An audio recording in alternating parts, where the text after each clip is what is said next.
Ända sedan den Islamiska republikens födelse för 30 år sedan har Iran varit på kollisionskurs med väst. Konflikten har blivit allt explosivare i takt med att väst det senaste årtiondet har ökat sin truppnärvaro vid Irans gränser.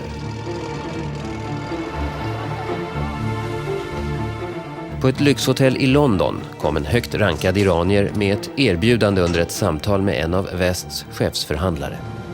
The Iranians wanted to be able to strike a deal whereby they stop killing our forces in Iraq in return for them being allowed to carry on with their nuclear program. Iran hade aldrig tidigare medgivit delaktighet i motståndet mot koalitionsstyrkorna i Irak. Det fanns inga vittnen närvarande när den högt rankade iranien fällde sin kommentar. Det här är berättelsen om hur västvärlden kämpar för att få grepp om sin mest omedgörliga antagonist.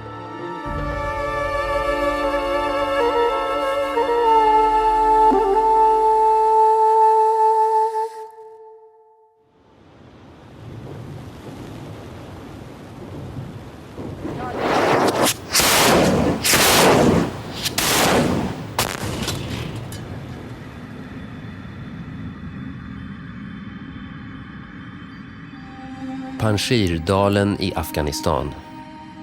Det som hände här år 2001 skapade en unik möjlighet för Iran och väst att mötas.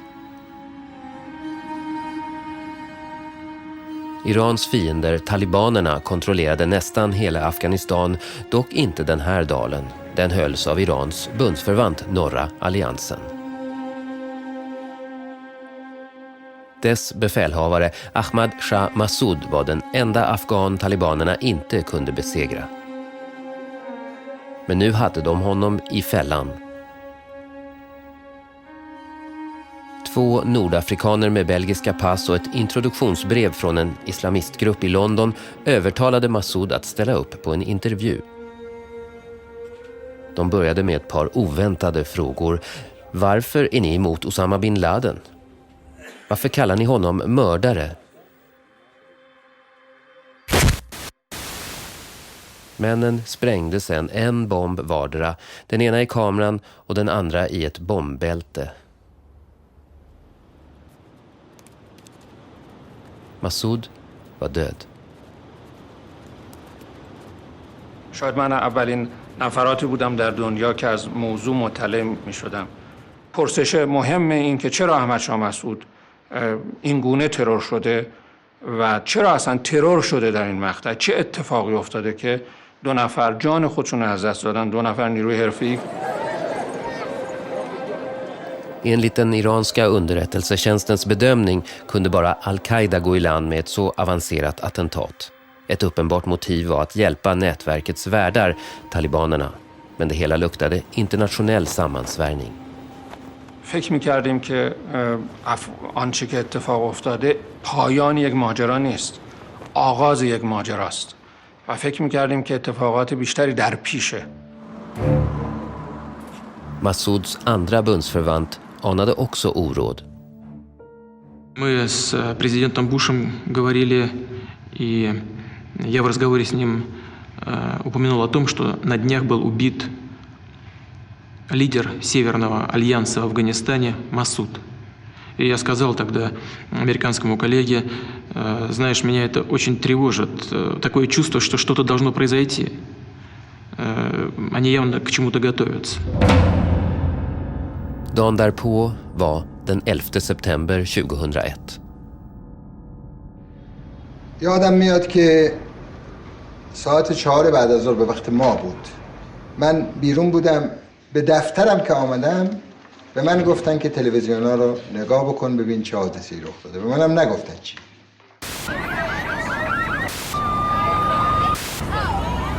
ایشون اولین سوالشون بود که ارزیابی ما از مسئله چیست.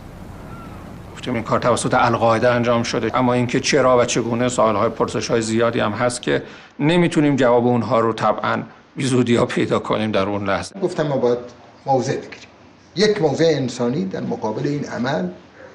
دوم اظهار تأثیر از این که این همه انسان کشته شده. Under de 20 år som gått sedan den islamiska revolutionen hade iranierna skrikit död åt Amerika. Nu förbjöd myndigheterna det. Istället sörjde Iran offren i attentaten den 11 september. President Mohammad Khatami ledde den mest moderata regering Iran haft sedan landet blev en islamisk stat. Han ville söka försoning med USA, men hans politiska motståndare hindrade honom. När USA nu stod redo att angripa talibanerna hade han chansen att vinna dispyten i kabinettet. طالبان دشمن ماست. آمریکا هم احساس می‌کرد طالبان دشمن ماست. و سرنگونی طالبان در درجه اول تامین کننده منافع ایران بود. Man beslöt att ta kontakt med amerikanerna. Det enda ställe där regeringstjänstemän från USA och Iran träffades var i FN. Så en medlem av den iranska delegationen hade ett meddelande till den amerikanska regeringen. He said that Iran was prepared to work unconditionally with the United States in the war on terror. That if they could work with us on this issue, it had the potential to fundamentally transform US-Iranian relations. 1979 hade Iran tagit amerikanska diplomater som gisslan. Sedan dess hade USA och Iran inte haft några diplomatiska förbindelser. Nu började iranska och amerikanska diplomater träffas i hemlighet i en sammanslutning som kallades 6+2-gruppen. These meetings took place in New York and also in Geneva. The Iranians were willing to do whatever was necessary to help to ensure that the US military campaign could succeed.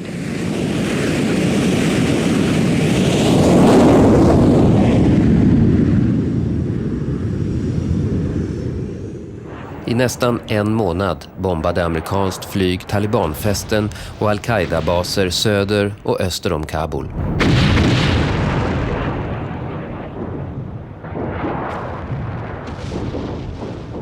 در افغانستان به قول خود افغان‌ها چیزی نبود که خراب بشه.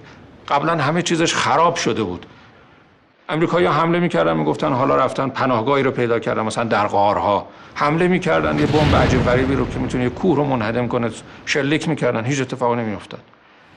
Kriget kunde inte vinnas enbart från luften, men Irans bundsförvanter norra alliansen var fortfarande instängda i Panjshirdalen. Deras förhoppning var att USA skulle bomba talibanerna där de blockerade vägen till Kabul. Iran beslöt att det var dags att delge USA avgörande underrättelseuppgifter. Man använde sig av 6+2-gruppen. در یکی از این جلسات یکی از اعضای هیئت ایرانی نظامی بود و اون توضیح داده بود شرایط داخل افغانستان رو.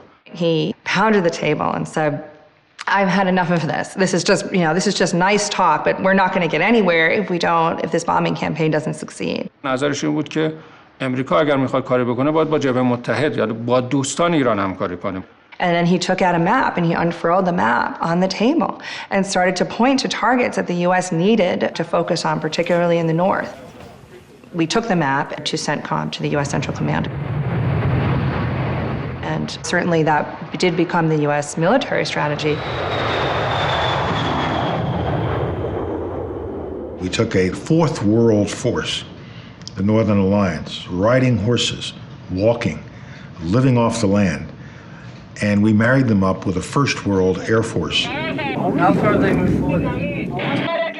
And it worked.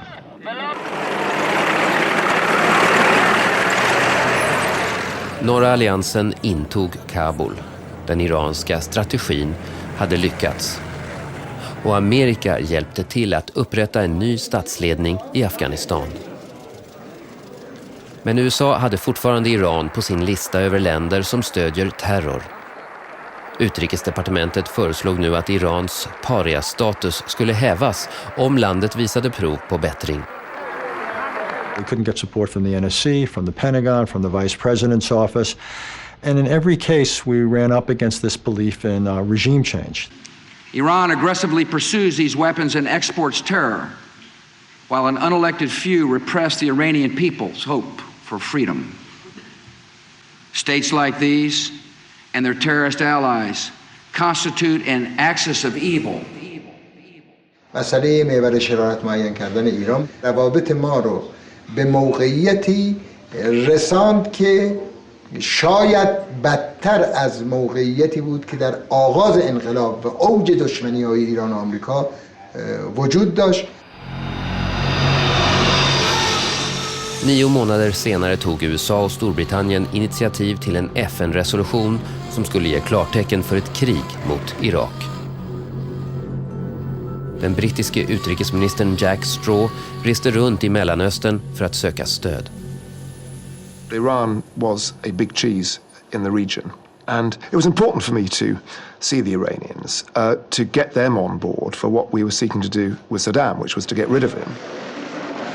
We cannot ignore the threat posed by Saddam Hussein to this region, to countries like Iran and Kuwait, to the Iraqi people themselves, and to the security of the region and the world. قبل از اون احساس دشمنی با صدام نبود. صدام دشمن ما بود، بنابراین ما هم می‌خواستیم که صدام از بین بره. Saddam hade invaderat Iran 20 år tidigare. Iran hade förlorat 100,000-tals unga män. President Khatami kom nu med ett oväntat erbjudande. Iran skulle förse USA med underrättelser och råd om hur man skulle göra sig kvitt Saddam Hussein. He said there had been an international arrangement in respect of Afghanistan in which they had participated, and no one much noticed this, but it had worked pretty well. گفتم بیاییم تجربه افغانستان رو در مورد عراق را تکرار بکنیم. منتها این دفعه 6 به علاوه 6 باشه. 6 همسایه عراق به علاوه 5 عضو دائم شورای امنیت که آمریکا هم جزو اوناست، به علاوه مصر. آینده عراق هم برای ایران بسیار مهم بود. در همین چارچوبی که ما به افغانستان نگاه می‌کردیم، به آینده عراق هم نگاه می‌کردیم.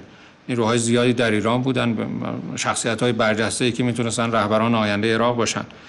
آیا نمیشه به این ایران به عنوان نیرویی که میشود با اون مشکلات را حل کرد نگاه کنیم تا خود این را مشکل بدونیم؟ I said, this because it wasn't directly in my gift, so I was cautious in response. I could see the point he was making. Allahu Akbar. Allahu Akbar.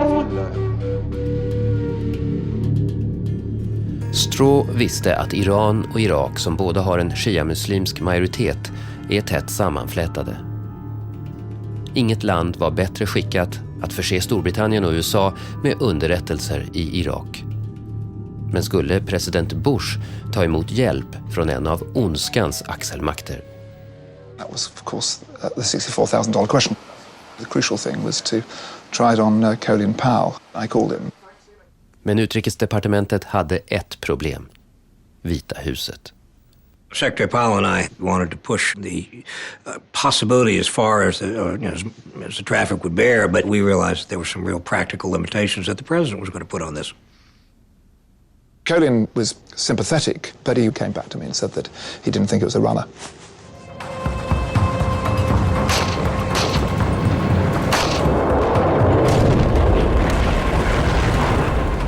Så medan den USA-ledda koalitionen krossade Saddam Hussein stod Iran vid sidan om och tittade på.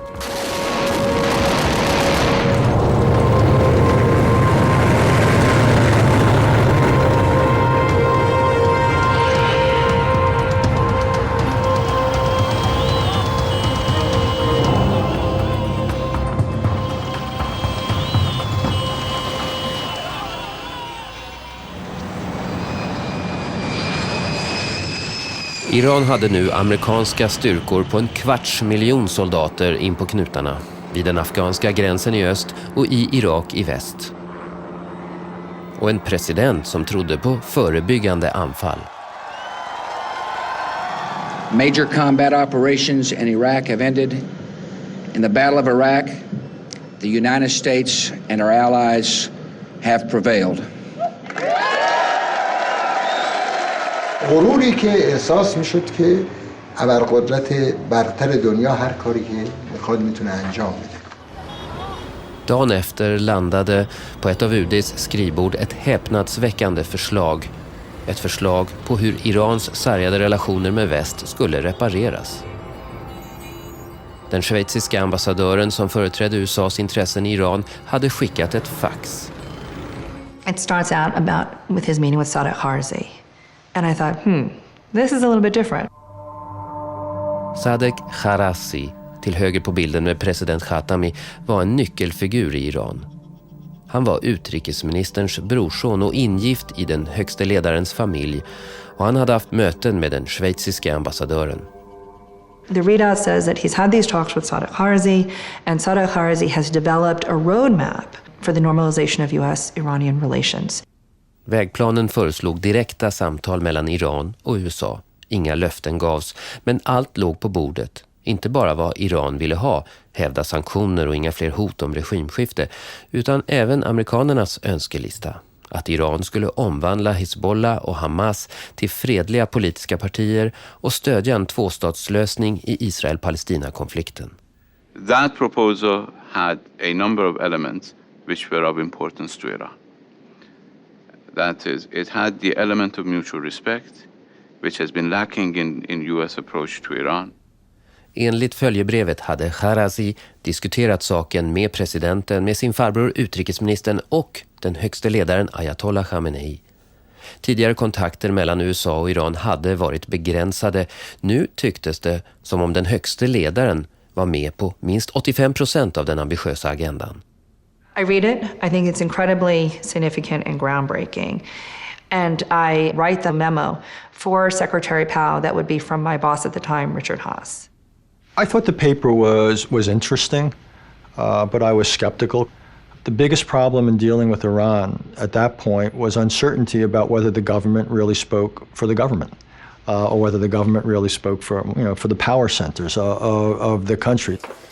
This was so out of line and was so far-reaching that it appeared that the Swiss ambassador, in his desire to improve relations between the United States and Iran, might have actually interpreted a little bit of the Iranian offer.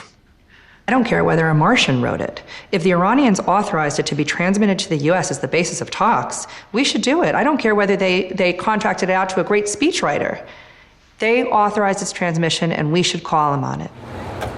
Washington sa nej. Beslutet fattades inte av hökarna kring presidenten. Det fattades på högsta nivå i utrikesdepartementet. Even in response to a proposal that was basically a genuine attempt to resolve all issues of concern to either side, the United States simply decided to neglect it and put it aside. Den amerikanska kallsinnigheten innebar att diplomatin med Iran hamnade i europeiska händer. Den brittiske utrikesministern Jack Straw flög till Teheran. För president Khatami återstod fortfarande att övertyga väst om att hans moderata hållning hade det övriga iranska ledarskapets stöd.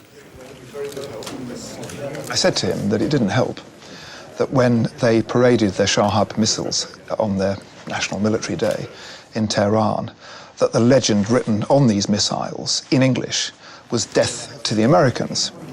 Khatami came straight back at me, smiled and said, yeah, but that's some relief to me because they used to write death to Khatami. And it was a very poignant moment, really, bringing out, in a sense, his openness about the way in which he was continually being undermined by the conservative forces in Iran. Straw påpekade sen att väst såg med oro på Irans satsning på kärnteknik. گفتم دکترین ما اصلا بمب نیست، ما نه برنامه بمب سازی داریم نه سیاست ساختن بمب داریم. بسم الله الرحمن الرحیم. Men Irans militär svarar inte enbart inför presidenten. Den högste ledaren har sista ordet.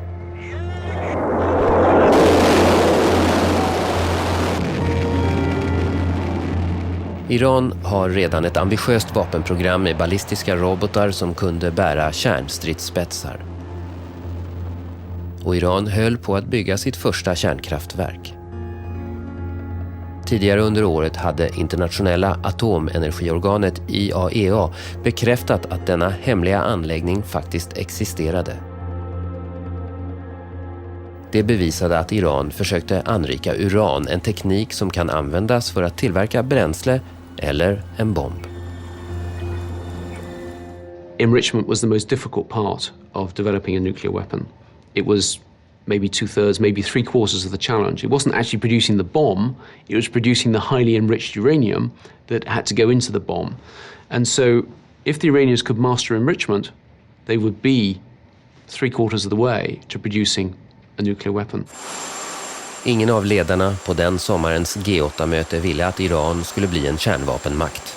Men de flesta var mer oroliga för att USA skulle använda våld för att stoppa Iran. The international community must come together to make it very clear to Iran that we will not tolerate the construction of a nuclear weapon. Iran will be dangerous. Fundamentally, both the president and the vice president felt we were going to have to overthrow the regime. Iran, under the control of the Islamic Revolution, was never going to be a rational partner, and that the ultimate way to stop Iran from pursuing nuclear weapons or supporting international terrorism was to change the regime in Tehran. Bush-administrationen hotade inte öppet att angripa Iran, men man använde en fras med den innebörden. All options are obviously on the table, as the president has said repeatedly. Senator, I just have to repeat, the president never takes any option off the table, and he shouldn't. Be very clear, the president of the United States doesn't take any options off the table. For our part, the United States is keeping all options on the table. And as the president has said, all options are on the table.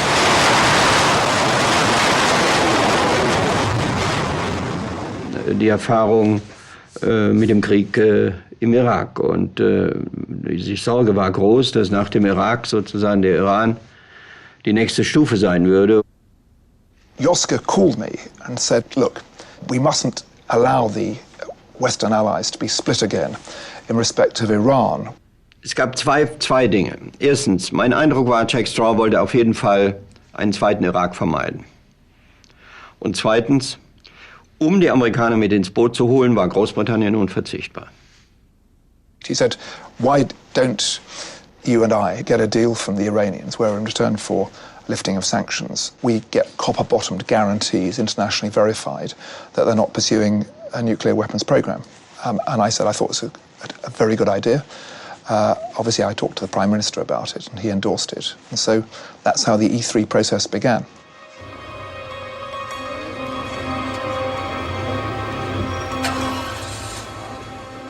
E3 eller EU3-gruppen, utrikesministrarna från Storbritannien, Frankrike och Tyskland, hade tagit på sig en svår uppgift. We went to Tehran to get them to agree to stop enrichment and everything to do with enrichment. They should stop it forever. So we wanted to get them into that by getting them to agree to a suspension, to a halt. My working assumption was that they would not have agreed to the meeting unless they had something to give us. Why would they? Dr. Hassan Rouhani, som ledde den iranska delegationen, var den högste ledarens säkerhetsrådgivare. När mötet började spelade han ut sitt starkaste kort, Irans rätt att anrika uran enligt icke-spridningsavtalet NPT. جمهوری اسلامی ایران همانند سایر کشورهایی که امضا کننده NPT هستند باید به همه حقوق قانونی خودش در زمینه صلح‌آمیز و فعالیت‌های هسته صلح‌آمیز برسه. Européerna framhöll att Iran hade brutit mot villkoren i avtalet och borde avbryta sitt anrikningsprogram. Iran hade smugglat in centrifuger för anrikning och sen gömt dem för de internationella inspektörerna. We are talking about a lack of trust. And you are responsible for that. Rouhani said that they would agree to not putting radioactive material into the centrifuges. Which would mean that Iran was not enriching, and so that would mean suspension of enrichment. Pour nous, c'était une définition beaucoup trop étroite des activités liées à l'enrichissement, puisque c'est tout ça ce que nous cherchions à suspendre. Et on a vu tout de suite qu'il y avait là un problème. Problemet med iraniernas definition av avbryta var att det skulle göra det möjligt för dem att bygga fler centrifuger och lära sig att använda dem. We didn't want to allow a situation where all this equipment was kind of primed, ready to go, but all they agreed to do was not to press the button. So that was the argument, and it was a really big argument.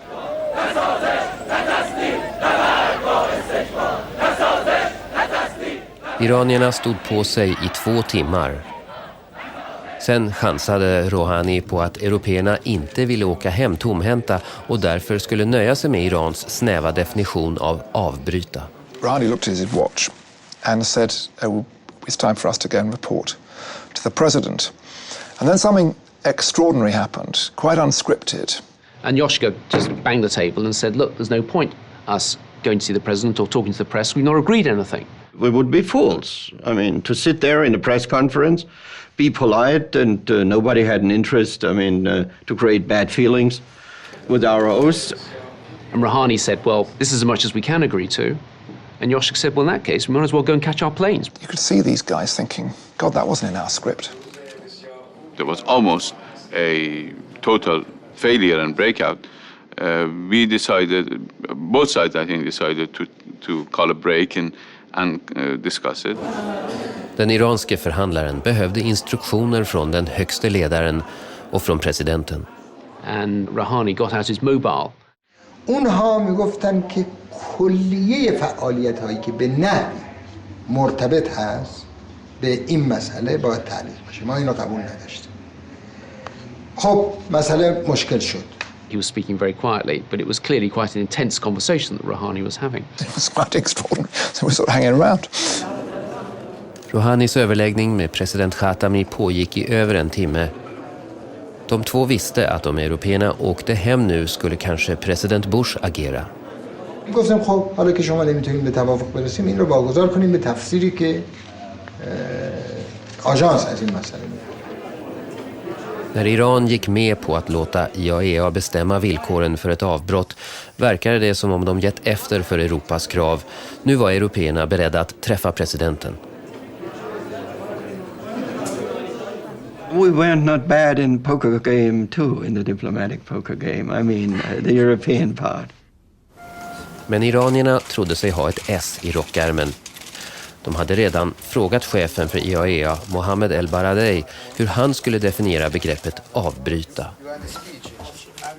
Dr. El-Baradei had visited the day before and they discussed the meaning of suspension.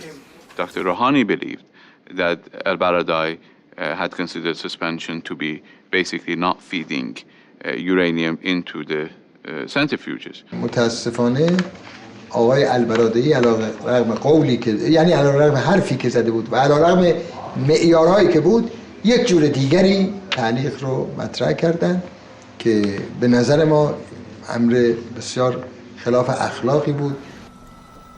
IAEA definierade avbryta som Europa ville och 4 månader senare rapporterade man att Iran hade gömt en ny avancerad centrifug. Iran hade förväntat sig att en överenskommelse med Europa skulle innebära ekonomiska fördelar. Men ingenting hände. Senare det året gick iranierna till valurnorna för att utse ett nytt parlament. Den högste ledaren och prästerskapet diskvalificerade de flesta av de kandidater som förordade förhandlingar med väst. مردم به یه دی رای دادن که در واقع حرف از مقاومت با آمریکا میزنن. اصلا این دلیلی که من نماینده مجلس شدم به همین دلیل بود. Det nya parlamentet dominerades av hökar. Man debatterade att häva beslutet att avbryta anrikningen. من یادم نمیاد که حتی یه نفر یا 2 نفر مخالف باشن. موقعی که این داشت تصویب میشد ما هنوز توی مجلس قدیم بودیم، تو ساختمان مجلس قدیم بودیم و نماینده‌ها برای رای دادن بعد رو پاشون وای میسادن. قاطع نمایندگان به طرح دستیابی به فناوری صلح‌آمیز هسته‌ای در واقع رأی ملت ایران است. صدای مجلس، صدای ملت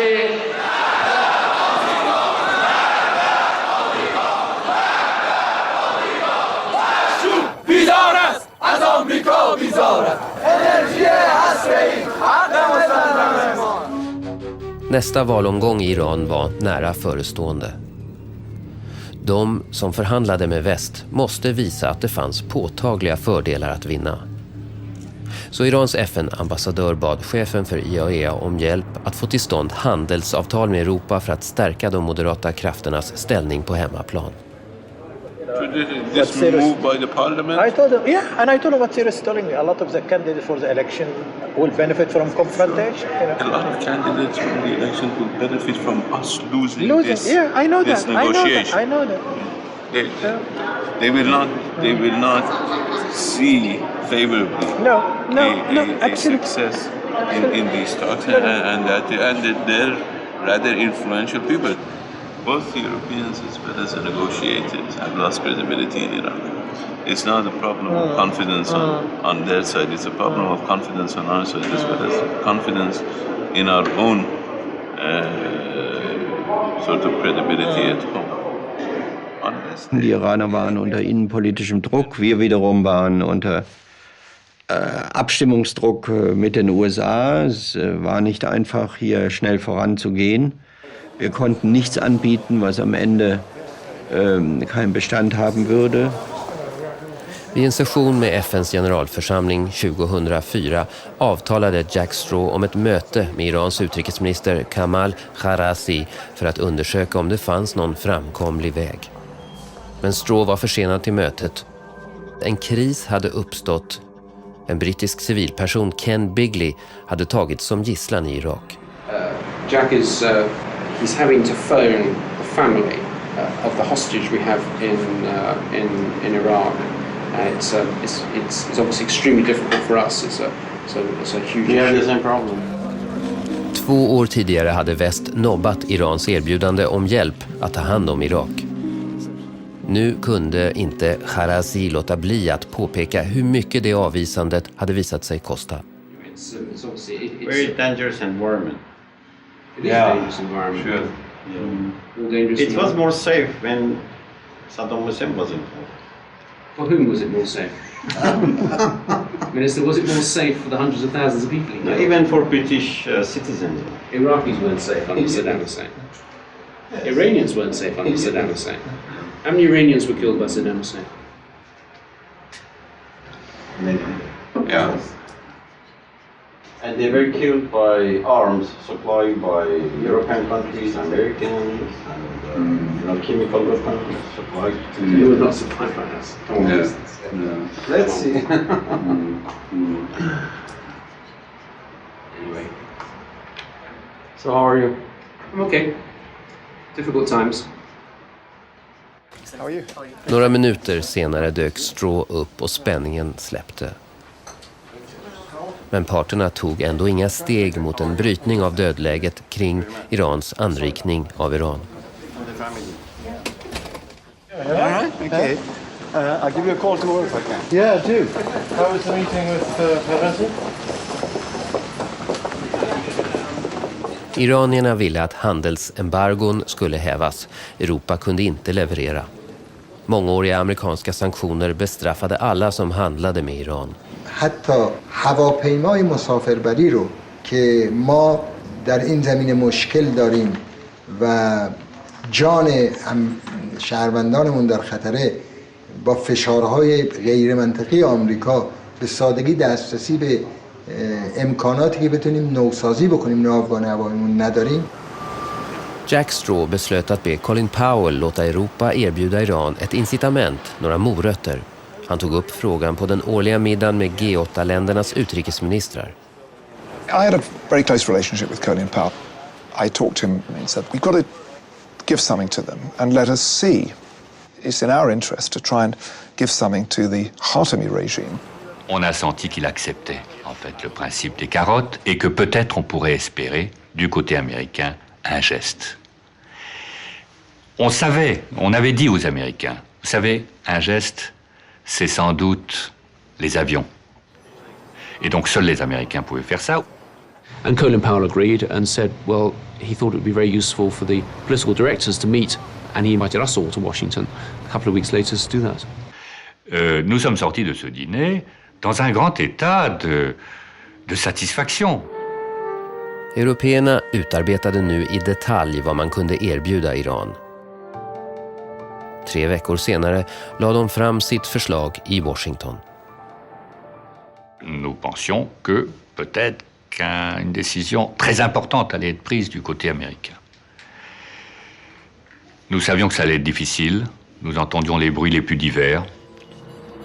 Administrationens mest frispråkiga hök hade lobbat mot den nya hållningen. I was stunned that Powell had deviated from our policy by saying, let's offer the Iranians even more carrots than the EU3 had been offering. Men européerna möttes av Powells lojale ställföreträdare Richard Armitage.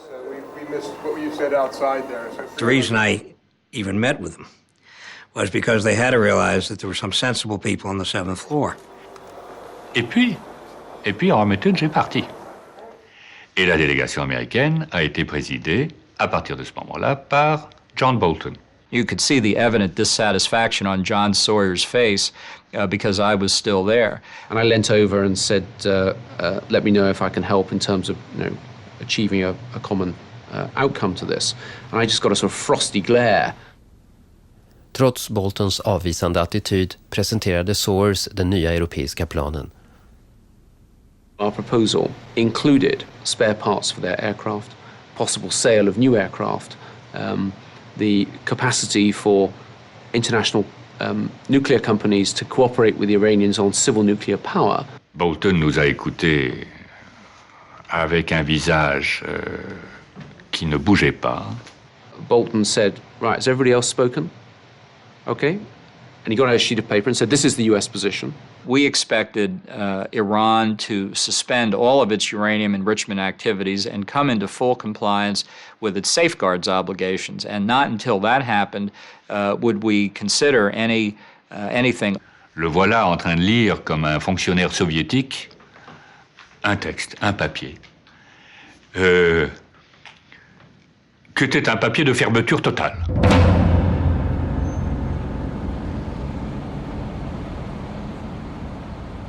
Why had we travelled across the Atlantic and wasted 2 days of our time to go to Washington just to go to a meeting which was undermined by the hosts and the people who were organising it? Well, a lot of parts of U.S. policymaking doesn't make sense from the outside, but John Bolton was placed in the department by the Vice President of the United States, who had great faith in his ability.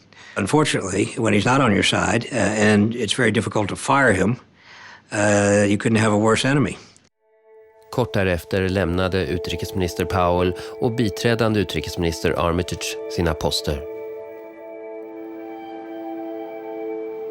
Nästa förhandlingsomgång mellan EU3-gruppen och Iran skulle hållas i Paris. Ingen part hade särskilt mycket att erbjuda, men ingen ville heller ge upp. Så iranierna gick med på ett totalstopp i 3 månader medan européerna skulle försöka utöka handeln. We put it in the Paris Agreement that suspension is essential as long as negotiations proceed. And we use the word proceed to show that it's not simply the negotiations should go on, but in fact they should move forward. Avtalet undertecknades. I was on a busy commuter train to Oxfordshire on the Friday, looking forward to a bit of a rest because it had been a very busy period. And I get this call on the train, and it's Karazi who wants to talk to me. Den iranske utrikesministern ville diskutera det avtal man just hade träffat i Paris. There's no way I could take the call, as it were, with the audience of some scores of commuters.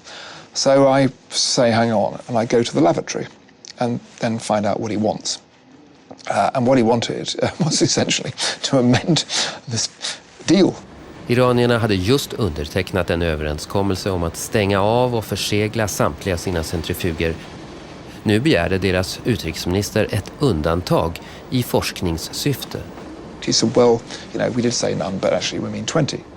I said I have to call him back because by this stage, trying to negotiate on something as important as this from a train lavatory with the computers, I think somebody was actually at the door wanting to make use of the loo for its proper purpose.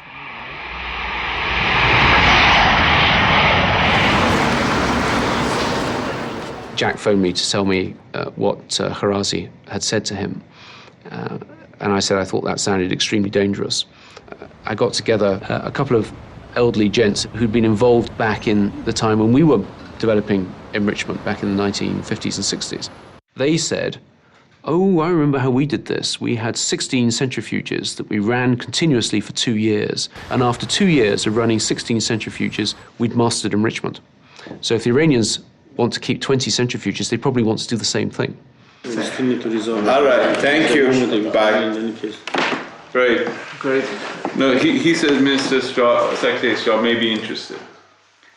Till sist ringde Straw utrikesminister Kharazi. I said, look, the deal's a deal. You know, you guys are really difficult, come impossible to negotiate with. When you sign a deal, you know, it is a deal.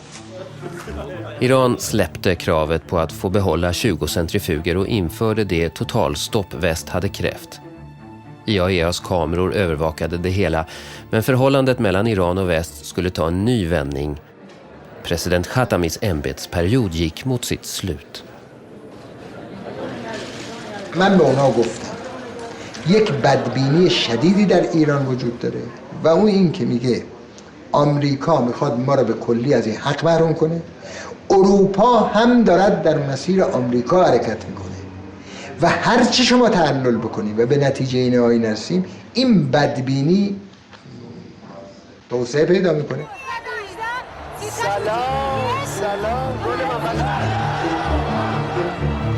De iranska väljarna röstade fram en ny president, Mahmoud Ahmadinejad, den iranska politikens popstjärna.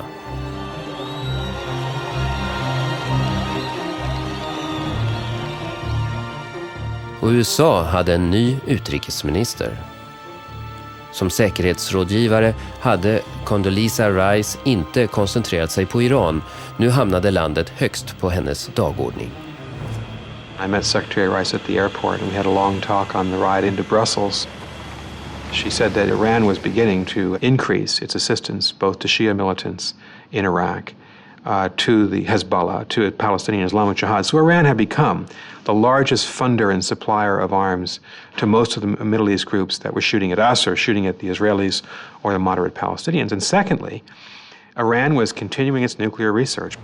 Rice utsåg Burns till sin närmaste man och bad honom ta sig an Iranfrågan. Hon ville veta om utrikesdepartementet var rustat för uppgiften. I went back to Condi and reported that, Condi, we have half a person in the entire Department of State devoted to one of the most significant countries in the world, and she was appalled. Back here! Några dagar senare skulle Rice få en rapport som stärkte hennes beslutsamhet att ta itu med Iran.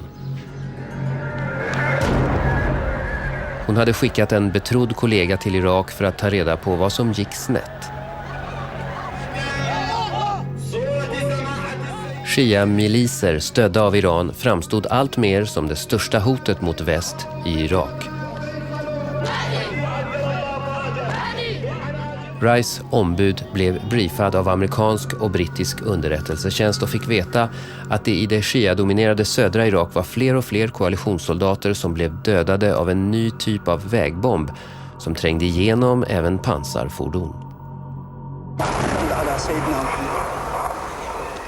It's rare to get a convergence of intelligence from so many different kinds of sources and from several different agencies that all end up pointing in the same direction. De amerikanska och brittiska underrättelsetjänsterna drog slutsatsen att bomberna var fabrikstillverkade i Iran. The people who are being killed by these devices were our soldiers in the field, and they were the people who literally had gone to the sites of these explosions and cleaned up the bodies and body parts of their comrades. From their point of view, one more soldier getting killed is huge. Och utrikesminister Rice ombud rapporterade: Irak är en stat i sönderfall och vidöppet för omstörtande verksamhet från iransk sida. Men i det läget var inte president Bush beredd att slå till mot terrorns understödjare. Istället lät han utrikesdepartementet i hemlighet skicka en varning till Iran. The continuation of this Iranian behavior would be regarded by us as enemy action. USA utdelade sin varning hösten 2005. Irans svar kom via Europa. There are various Iranians who would come to London and suggest we had tea in some hotel or other. So they do the same in Paris, they do the same in Berlin, and then we compare notes among the three of us. Iraniernas initiativ var hisnande djärvt. The Iranians wanted to be able to strike a deal whereby they stop killing our forces in Iraq in return for them being allowed to carry on with their nuclear program. We stop killing you in Iraq, stop undermining the political process there, you allow us to carry on with our nuclear program without let or hindrance. You said we can make life easier for you in Iraq if you give Iran's nuclear program a pass. What sort of deal were you offering? As you remember, many members of that meeting went public and denied that statement had ever been made. Well, you're not denying it, are you? No. What I'm saying is that Iran can and has played an active role and supportive role both in Afghanistan and Iraq. You're saying Iraq, here it could play a more active role. You're saying it's realpolitik. From the Iranians' point of view, they wanted freedom on the nuclear dossier. Väst nonchalerade erbjudandet om ett avtal, men Iran hade nu klargjort sin inställning. Om landet angreps skulle dess allierade i Irak döda fler amerikaner, britter och iraker där. President Ahmadinejad tillkännagav att Iran skulle öppna sin anrikningsanläggning på nytt. اونها از سلاح هسته‌ای نمیترسند، از خودباوری ملت ما میترسند. بدانید ملت ایران از حق مسلم خود صرف نظر نخواهد کرد. بشنوید این صدای ملت ایران است که نظر خود را به صراحت نسبت به انرژی هسته‌ای اعلام می‌کند. بشنوید.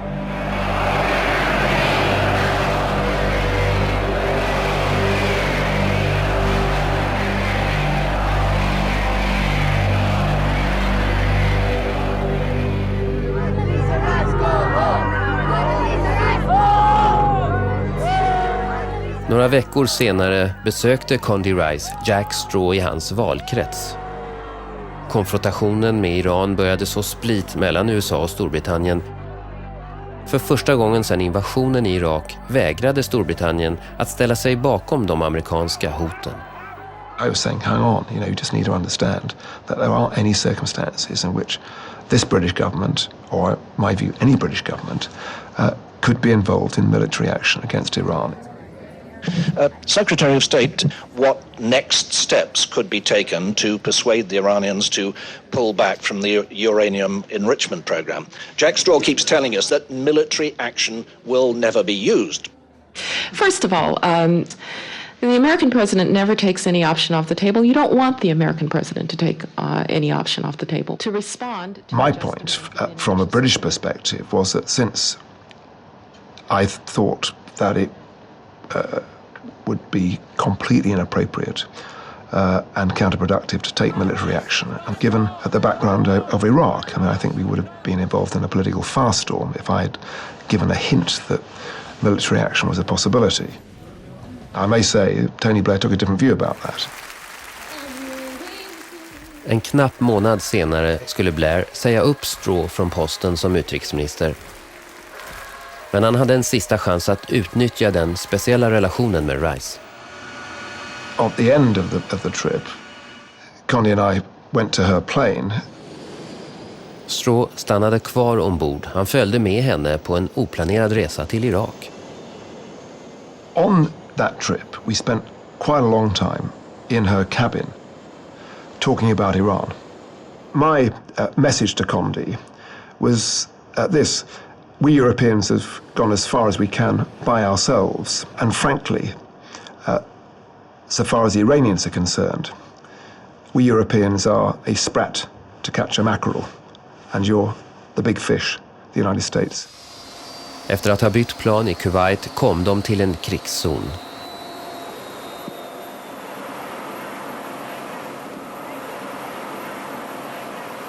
Föregående månad hade 1000 iraker och 31 amerikaner dött där. Sunnis and Shias were killing each other across the length and breadth of the country. The government of Iraq couldn't come together around a new prime minister, in part because Iran was deeply involved. We wanted to counter the Iranian pressure. All this was going on at the same time that journalists in the United States were writing that we were getting ready for war with Iran. It was clear to me that she was anxious to find a way through this, and that she would, if she could, seek to get other principals in the president on board for direct involvement in talks with the Iranians. Condi Rice stod i begrepp att göra sitt djärvaste drag som utrikesminister. Det var påsk och George och Laura Bush hade bjudit in till påskäggsjakt i Vita huset. Men Condi Rice stannade hemma. She asked her staff to give her a series of calendars for April and May and June and July. And she began to sketch out a diplomatic strategy that would get us to negotiations with the Iranians. She took that and had breakfast the next morning with President Bush and received the president's permission to go ahead. Första steget i Rice plan var att bjuda in utrikesministrarna i de 5 permanenta medlemsländerna i FNs säkerhetsråd plus Tyskland. De träffades på ett hotell i New York ensamma, utan tjänstemän. De trodde att diplomati med Iran hade spelat ut sin roll. Men Condi Rice hade en överraskning. Condi said, look, there's nothing the matter with this package of proposals you've been pursuing. It's perfectly all right. But is it enough? Do you think it's sufficiently ambitious? I think you ought to offer more. And what's more, if you're prepared to offer more, we're prepared to help. That even meant being at negotiations with the Iranians. And that was, I mean, a total surprise to me. I think it was pretty much a surprise to everybody. The ministers came out of the meeting with a different timeline from the one that we'd all recommended to them. There's a kind of expression of terror that you see on the faces of officials as they realise that you've been without their advice, support and assistance, saying things and possibly even agreeing things that they don't know about. Sen offentliggjorde Rice det hela. För första gången på 30 år öppnade USA för direkta samtal med Iran. Good morning. As soon as Iran fully and verifiably suspends its enrichment and reprocessing activities, the United States will come to the table with our EU colleagues and meet with Iran's representatives. Inga krav på regimskifte. That policy had failed. We had tried we had advocated regime change. We had a very threatening posture towards Iran for a number of years. It didn't produce any movement whatsoever. USA gjorde det möjligt för européerna att erbjuda iranierna mer än någon av dem hade vågat tro på.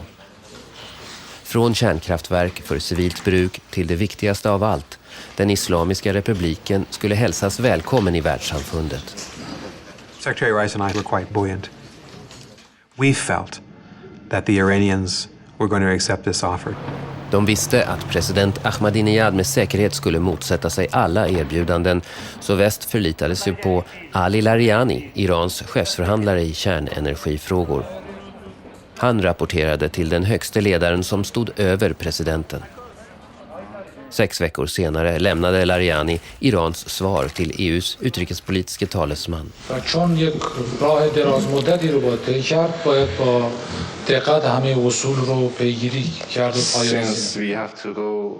Yes was not there, no was not there, yes but, no but, it was full of that. And in Farsi is much easier to do that. In English is more difficult. مخالف مذاکرات تحت هیچ شرایطی نیستیم. و اتفاقا فکر می‌کنیم که این مسئله اتمی ایران به راحتی در درون مذاکرات قابل حل هست. و باید توجه کرد که وقتی ما میگیم از طریق مذاکرات آماده حل هستیم یعنی گام‌هایی برای حل مسئله برمی‌داریم. Nästa gång Larijani och Solana träffades kläckte de en plan. There was a day and a half, I think, in Vienna. Could you let us know so that somebody could protocol? And we had this We began to think about meeting again in New York. Mötet i New York skulle vara omsorgsfullt regisserat. Iran skulle tillfälligt avbryta anrikningen och väst skulle häva sanktionerna. Nyckeln var att parterna skulle göra eftergifterna samtidigt. Larijani would come to New York, to the Waldorf Astoria. He would meet with the European foreign ministers and the Russians and Chinese foreign ministers. He would accept the basis of negotiations, and at that point Secretary Rice could then enter the room, have dinner with them, sit down across from them, and have the very first conversation. Dr. Larijani was very enthusiastic about that meeting with the permanent members of the Security Council, and to do that in New York at the time of the General Assembly was not a minor thing. Mötet i New York skulle ge Larijani chansen att vinna diskussionen i Iran. Han skulle se till att de avskydda sanktionerna hävdes. Offentlig respekt från världens ledare skulle visa att Iran inte längre var paria. Och amerikanerna var redo. We had formed a negotiating team. We'd done all sorts of research on how best to work with them. We'd thought through the various elements of what we would do and the pace of the negotiations. We were quite looking forward to it. We're working toward a diplomatic solution to this crisis. And as we do, we look to the day when you can live in freedom. And America and Iran can be good friends and close partners in the cause of peace. Iranierna väntades till FN på måndagen.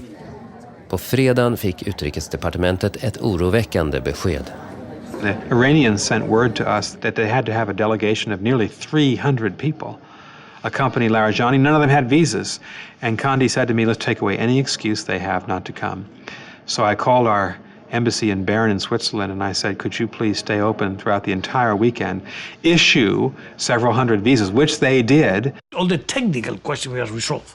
The visas were there, the travel arrangements were done. I have the honor to welcome to the United Nations His Excellency Mr. Mahmoud Ahmadinejad. Men istället för Larijani som skulle ha hyllats av internationella ledare i New York dök president Ahmadinejad upp. The president will have a press conference on Thursday. Once President Ahmadinejad showed up in New York, it was clear that two were too many. The plane never took off.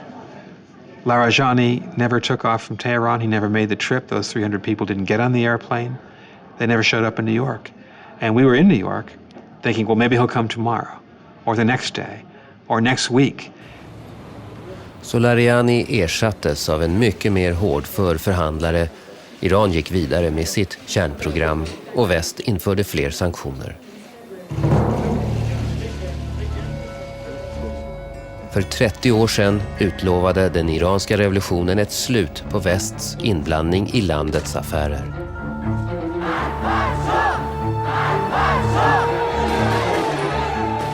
Men den islamiska republiken tog också avstånd från liberalism och sekularisering, de principer som styr det västerländska samhället. De många döda på båda sidor har fördjupat splittringen. Klyftan mellan Iran och väst består.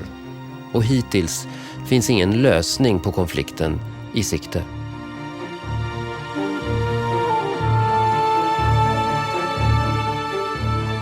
Nästa vecka handlar Dokument utifrån om den fantastiska historien när Liberias kvinnor tröttnade på sina män och deras krig. Beväpnade endast med vita t-shirts tvingade de männen till förhandlingsbordet och uppnådde fred i det sargade landet. Missa inte den prisbelönta filmen Be djävulen dra åt helvete på kvinnodagen här i Dokument utifrån.